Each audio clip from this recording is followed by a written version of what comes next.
Prueba de bondad de ajuste. Ejercicio número 2. Este ejercicio dice lo siguiente. Suponga que hay una población multinomial con 4 categorías A, B, C y D. La hipótesis nula es que la proporción de artículos es la misma en cada una de las categorías. Tenemos la hipótesis nula, que como ya lo ha indicado, la proporción de la categoría A es igual a la proporción B, que es igual a la proporción C y que es igual a la proporción D. Como el total siempre debe dar 1, entonces 1 entre 4, porque tenemos 4 categorías, nos da 0.25. Entonces, como nos ha indicado que es la misma proporción para las 4 categorías, todas deben tener una proporción de 0.25. También nos dicen que en una muestra de tamaño 300 se obtuvieron los siguientes números en cada categoría. De estos 385 pertenecen a la categoría A, 95 a la categoría B, 50 a la categoría C y D tiene 70.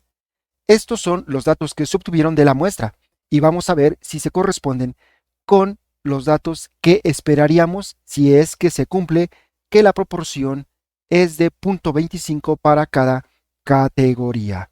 Nos piden utilizar un nivel de significancia alfa igual a 0.05 para determinar si se debe rechazar la hipótesis nula. Aquí es importante hacer énfasis en que la prueba de bondad de ajuste lo que trata de determinar es las diferencias que hay entre las frecuencias observadas y las frecuencias esperadas. Si estas diferencias son grandes, lo más seguro es que tendremos que rechazar la hipótesis nula. Procedamos a calcular el estadístico de prueba G cuadrado. Vamos a hacerlo paso por paso. Debemos obtener la sumatoria de todo lo que tenemos aquí. Primero, observa. Tenemos FI, que es la frecuencia observada, menos la frecuencia esperada en cada una de las categorías. Vamos a hacer primero esta parte. Tenemos entonces aquí las categorías A, B, C y D. Tenemos 4 categorías. Ahora vamos a poner la proporción hipotética de acuerdo a lo que indica la hipótesis nula. Recuerda que aquí nos han dicho que la proporción de cada categoría es la misma y es igual a 0.25. Entonces aquí ponemos 0.25 para cada una de las categorías. Ahora vamos a anotar la frecuencia observada para cada categoría. Esto también nos los dan al principio cuando nos indican los resultados que se obtuvieron de la muestra. Tenemos 85 para A, 95 para B, 50 para C y 70 para D. Entonces ponemos 85, 95, 50 y 70. Ahora vamos a calcular la frecuencia esperada. Es decir, vamos a calcular EI.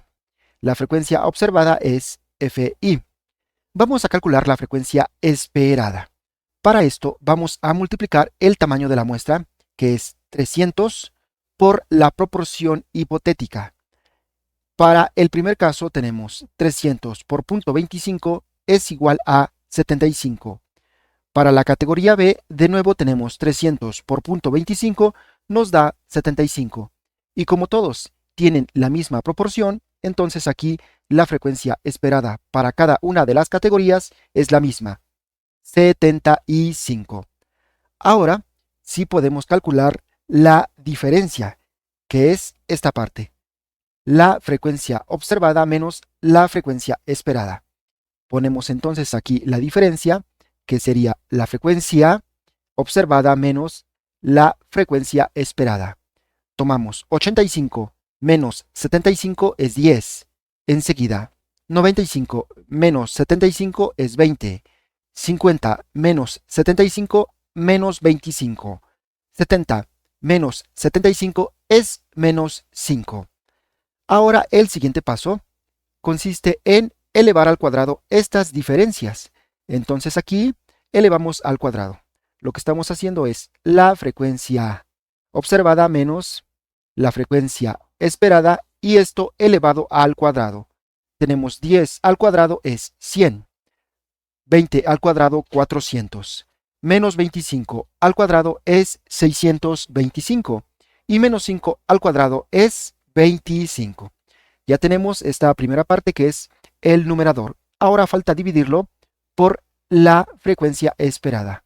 Lo vamos a poner aquí, que es esta parte que ya hemos calculado, la vamos a dividir entre la frecuencia esperada.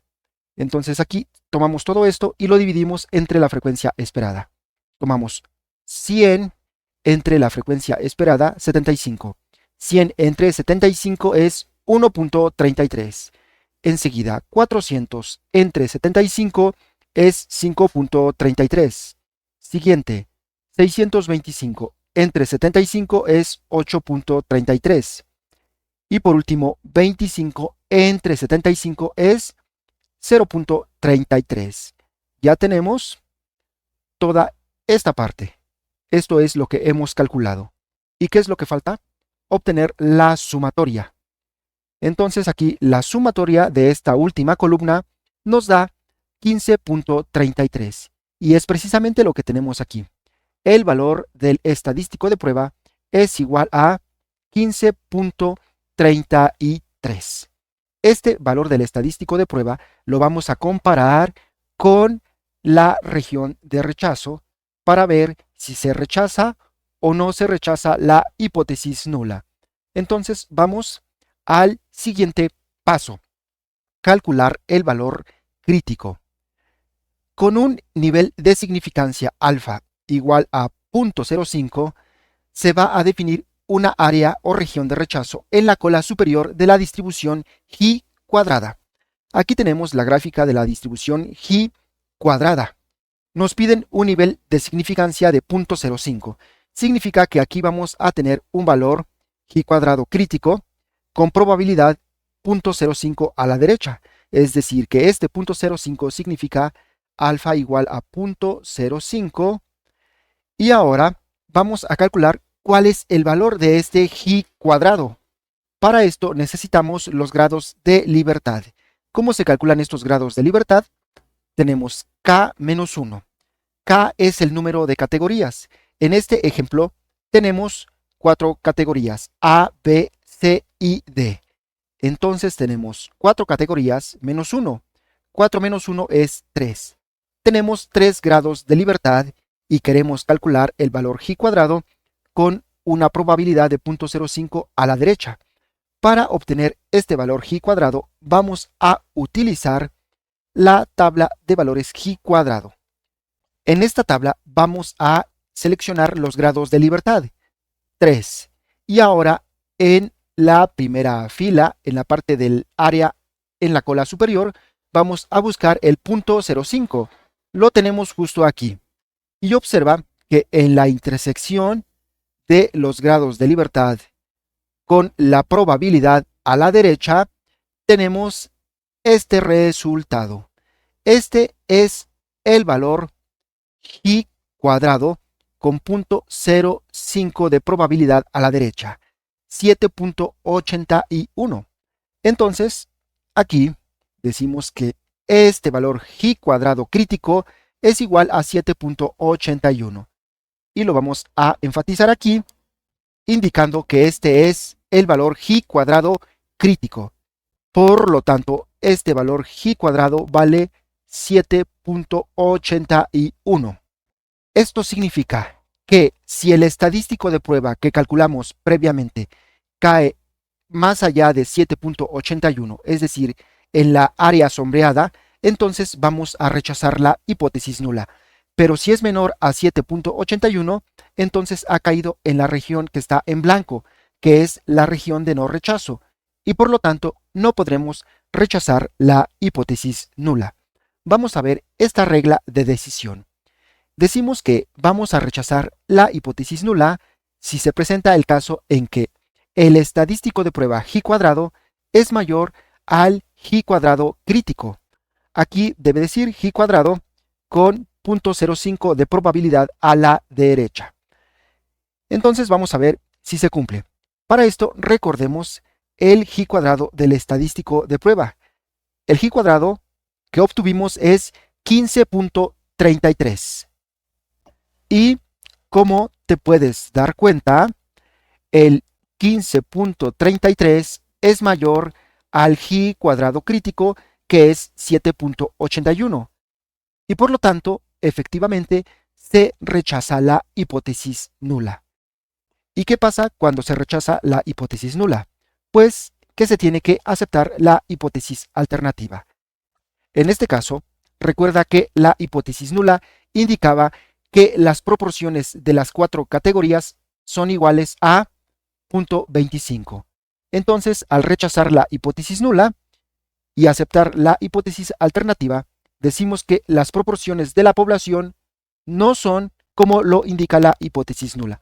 Es decir, que las proporciones de las categorías no son iguales a 0.25.